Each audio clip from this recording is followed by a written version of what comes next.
mahadsantihiin. Bismillaahi raxmaani raxiim. guddoonka golaha shacabka, guddoonka aqalka sare, xubnaha labada gole, ra'iisul wasaaraha xukuumadda, xubnaha golaha wasiirada, gudoomiyaha maxkamadda sare, taliyaasha ciidamada qalabka sida iyo sarreeyaasha, gudoomiyaha gobolka Banaadir, kooxda hawlada waa bari waxay u muuqataa hawlada waa bari waa soo noqdeen. shubay waa mahadsan tahay.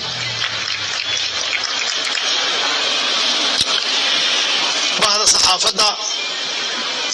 marti sharafta kale oo nagala soo qayb gashay munaasabadan caawa ee dhammaan ummadda Soomaaliyeed oo na daawanaya, waxaan ku salaamnay assalaamu calaykum wa rahmatullaahi wa barakaatuh. allah mahadle oo caawa halkan isugu keenay annagoo caafimaad qabna. alxamdulillaah. waxay la tahay COVID-19 waa ka adkaanay. dadka kulli waa furan yihiin. xagee ka dhacay? muqdisho ma ka tagay? waxaan leeyahay weli official maaha. waxaan qabaa weli in la qaato maaski, in la qaato. waxaa la yidhaha baalka hadduu qofku hore usoo maray marlabaad kuma dhaco. marka safmarna waa ahaa. dadka halkan fadhiyana kulligood waa furan yihiin. waxay la tahay waana soo wada mara marka.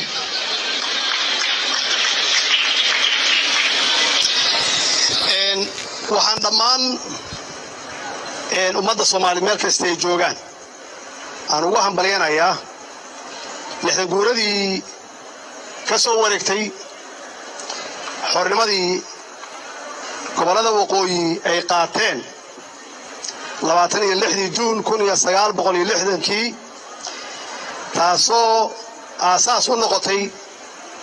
midowgii Soomaaliya. 1 July 1960 waa maalintii ugu horeysay oo la taagay calanka Soomaaliya, oo laga taagay calanka buluuga ah dhul Soomaaliyeed. imaamkii tixdii gabayga ah uu noo tiriyey oo Cabdullaahi Suldaan Timcade uu tiriyey ee ku magacawneed kaana siib kana saar, tixdii taariikhda gashay oo Cabdullaahi Suldaan Timcade uu ka jeediyey beertii xorriyadda ee Hargeysa. waa maalintii uu guulaystay halgankii dheeraa ee gobonimo doonka. waa maalintii gobolada waqooyi ee dalkeenna ay xoroobeen. waa maalintii horseeday midnimada iyo qaranimada ummadda Soomaaliyeed maanta aan ku naaloonayno. waxaan aad iyo aad ugu faraxsanahay xuska iyo weynaynta taariikhdaas qiimaha weyn noo wada leh ee eebbe na halalsiiyey oo na tusay inaan sidaan quruxda badan aan ugu maamusno. waxaan runtii qorsheynaynay intaan in ka badan inaan gelino oo guddi aan u saarno 60 guurada sanadkii la soo dhaafay, oo aan qorsheynaynay runtii shaqo aad u far badan inaan qabanno oo 60 guuradan ay ka weynaato kuwii hore bacdama aan 60 jirsanay. laakiin nasiib darro waxaa caqabad badan ugu noqday COVID-19 oo socodkii adduunka oo dhan yareeyey, annaga dhexdeena xitaa socodkii yareeyey. wax badan aan qaban lahayn runtii na hor istaagay. laakiin waxaan qorsheynaynay inaan aad iyo aad u weynayno.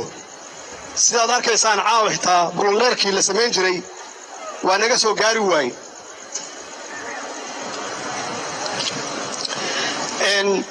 waxaan dareensanahay qiimaha weyn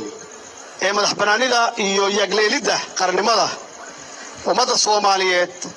ay ugu fadhido. waxaa la soo maray halgan dheer oo naf iyo maalba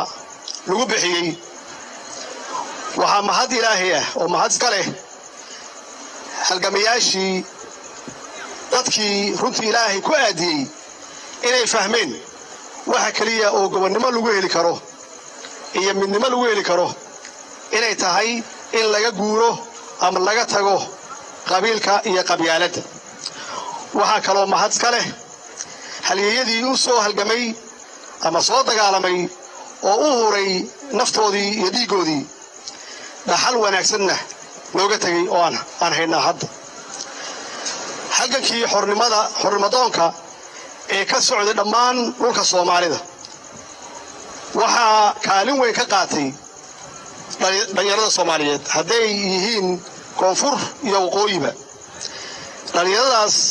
oo ku mideysnaa ururadii gobonnimodoonka ahaa ee la oran jiray SNL iyo SYL. waxaa xusid mudan kaalintii SNL ay ku lahayd halgankii gobonnimodoonka iyo xoreynta gobollada waqooyi oo la mid ah doorkii ay SYL ku lahayd xornimada gobollada koonfureed. labadaas urur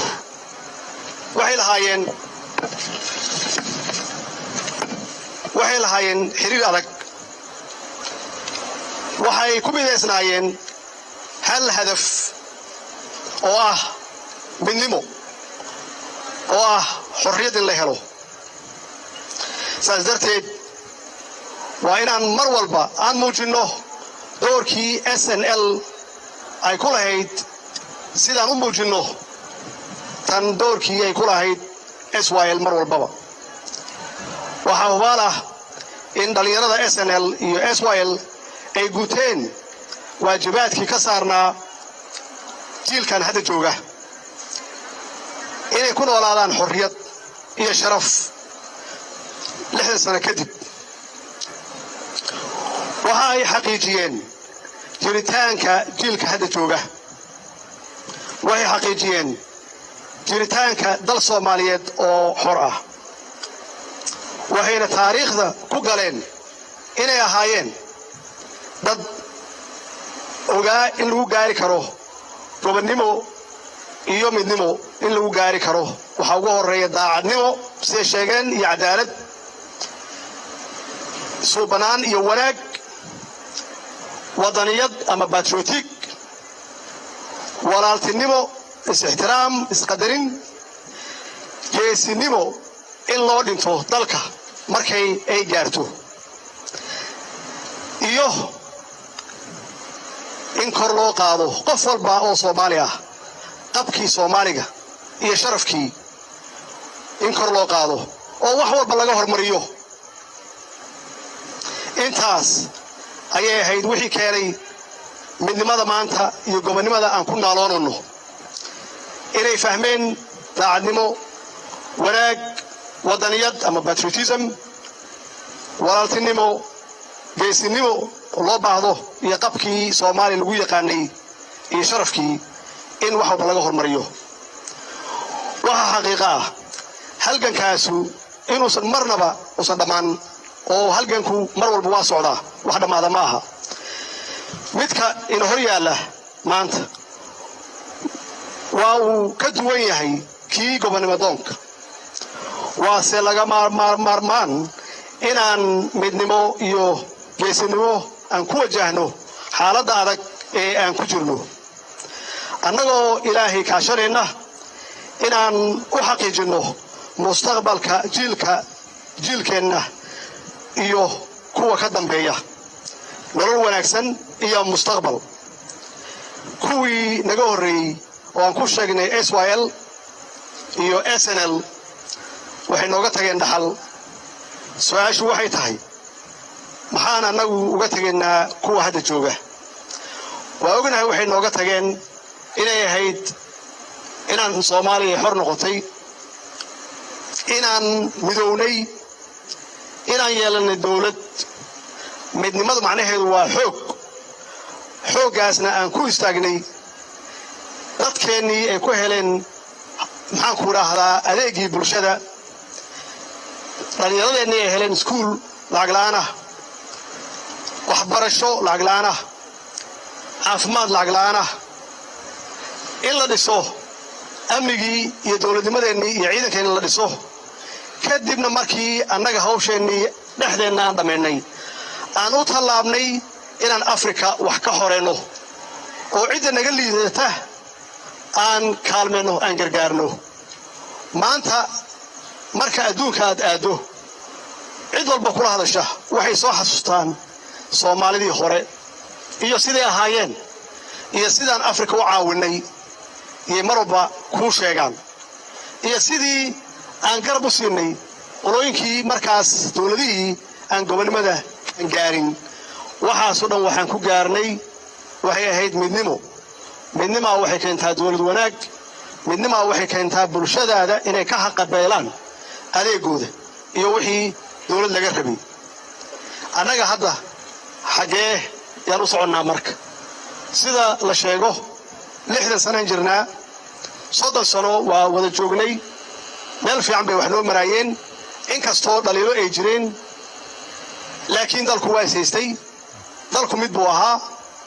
ummadeennu waxay la tartamaysaa caalamka intiisa kale ma jirin kala qoqob qabyaalad xoog leh ma jirin oo qofku uu ka hormariyo wadaniyadda iyo qarannimada ma jirin taas weeye waxaan rabno inaan wax ka cabirana marka 30kii la soo dhaafay waxaan sameynay wixii ka duwanaa wixii dhalinyaradaas ay sameeyeen Soomaaliyeed oo ahaa in ay iska fogeeyaan wax alla wixii kala qaybin kara oo ay ugu horeyso qabyaaladda iyo gobolaysiga ay ku xigto taasna runtii 30kii sano ee la soo dhaafay aan ka galnay adduunka meel aad iyo aad u hooseysa oo aan la sheegi karin oo ceeb leh aan ka galnay wax kasta aad fiiriso haddii aad gasho Google-ka haddii aad gasho YouTube-ka meel walba aad gasho meesha ugu hooseysa aan ka joogno adduunka waxa ugu horeeya oo noogu wacna ay tahay kala qoqobka maxaan ku raahdaa midnimo la'aanta qabyaaladda iyo wixii la halmaala haddii marka aan wax ka baranay 30kii la soo dhaafay oo cashar fiican uu noo yahay dhalinyaradeenna ay joogaan maanta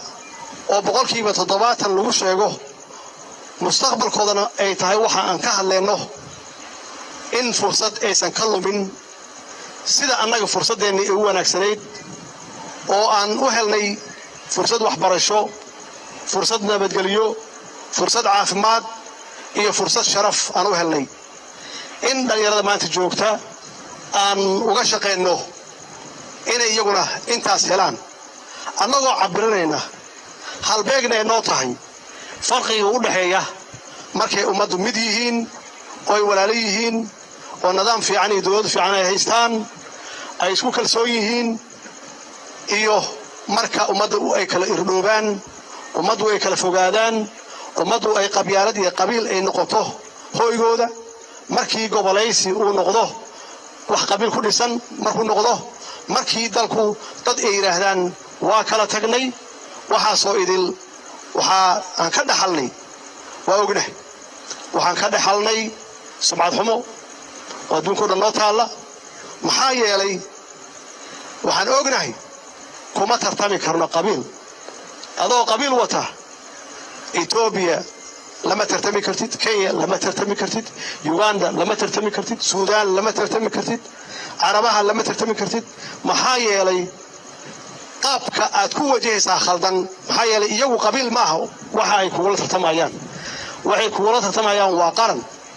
ma aha gobolaysi waxay kugula tartamayaan marka adigu kii waalka ahaa haddii uu ku weeyahay oo aadan arkaynin wax kale oo aadan arkaynin sidii annagoo qaran aan ula tartami lahayn caalamka intiisa kale waxa weeye waxaad noqonaysaa in aad mar walba aad ka hooseyso oo mar walba hoos lagu fiiriyo oo mar walba aad taakuleen iyo caawimaad aad weydiisato adigoo ah hal dad oo walaala ah adigoo ilaahay khayraad badan ku siiyey adigoo ilaahay ka dhigay dadka Soomaaliya lagu yaqaano oo shakhsi markay tahay aan nahay dadka ugu quality fiican dhinac walbaba laakiin markay noqoto maamul markay noqoto wada shaqayn markay noqoto dowladnimo aan ka galno meesha ugu hooseysa waxa noogu wacan waxay tahay waa midnimo la'aan waxa noogu wacan waxay tahay waa qabyaalada oo aan ka dhiganay xeer aan ka dhiganay saas darteed khibrad nagu filan waa haysanaa waxaan hadda u soconnaa marka soddon cusub yaan u soconnaa soddonka cusub ummadeennu maxay naga dhaxlayaan marka ilaan aabayaasheen waa sheegay waa soo halgameen waa loo xiray waa loo dilay waa u dhinteen xoolahoodii iyo dhaqaalahoodii waa ku bixiyeen in Soomaaliya la sinaato ama ay ka sarreyso wadamada la midka ah ay ka sarreyso waana muujiyeen iyagoon ognahay wadciga aan ku jirno hadda iyo wadciga ku jireen aan ognahay wax kala fognay ahaayeen macnaheedu waxay tahay soddonka sano soo socda waxaan raadinaynaa midnimo waxaan raadinaynaa inaan ka gudubno waxaan curyaamiyey oo Soomaaliya oo Ilaahay meel fiican maxaan ku raahdaa dhigay oo aan ku naallo Soomaaliya oo khayraad Ilaahay badan siiyey Soomaaliya oo aan dad yar ahayn Soomaaliya oo dad firfircoon ah wax walba wadaaga dhinac walbana maxaan ku raahdaa ehel iyo walaalo ah inaan maanta annagoo dad umad caawin lahayn oo Soomaaliya shaqo loo soo raadsan lahaa oo khayraadkeena u gal lahayn oo aan raadin lahayn haday tahay batrool haday tahay macdan iyo inta kale oo dhulka dushiisa saaran in aan ummadeena ka xaqabtirno waa nasiib darro in Soomaaliya cid walba ay tiraahdo hal caawiyo Soomaaliya hal laga caawiyo amniga hal laga caawiyo dhaqaalaha hal laga caawiyo maxaan ku raahdaa bulshada ha noqoto basket wax lagu shubo kaliya inay noqoto oo aan waxba ka soo noqon soddonka sano soo socda waa 10 waa test annaga dadkeena madaxda ay ugu horeyso iyo guud ahaan bulshada Soomaaliyeed laga rabo inaan u dhaqaaqno midnimo inaan raadino waa bilaawno inaan raadino midnimo oo aan ka raadino walaalahin Soomaaliland aan ka raadino muddo aan ka shaqeynay Ilaahay waa nagu guuleeyay waxaan rajaynayaa in wada hadalkaasi uu noqdo mid miro dhal ah maxaa yeelay kalama maarano waa isu baahannahay dhinac walba yaan ehel iyo walaalo u nahay haddii dhinac uu ku maqan yahay waa ognahay waa aragnay khibradeeda waa haynaa dhinac kale inuu dhaqaaqi karin intay naga maqan yihiin ma dhaqaaqi karno iyaguna ma dhaqaaqi karaan marka inaan annagu isfiirsan marka annagoo midaysan inaan fiirino dowladaha geeska Afrika sidee aan kula tartanaa dhaqaalaha iskaashiga hadda ka bilowday geeska Afrika ilaa kulama tartami karno annagoo qaybsan kulama tartami karno adduunku waxa dhashay globalization wax la yiraahdo geeska Afrika waxa ka bilowday iskaashi dhaqaale annagaana bilownay fakarkeedana annaga lahayn annagoonan iswadan faan maaha waa wax dhaba annaga ka iibinay annaga u tagnay xaqiiqatan markii ugu horeysay waxay ahayd Suudaan in lagu qabto waa markii 2017 iyadoo ahayd waa socon weydi waa noo socotay markii dambe waa hawl bilaabatay shaqo bilaabatay weey waxay ogaadeen geeska Afrika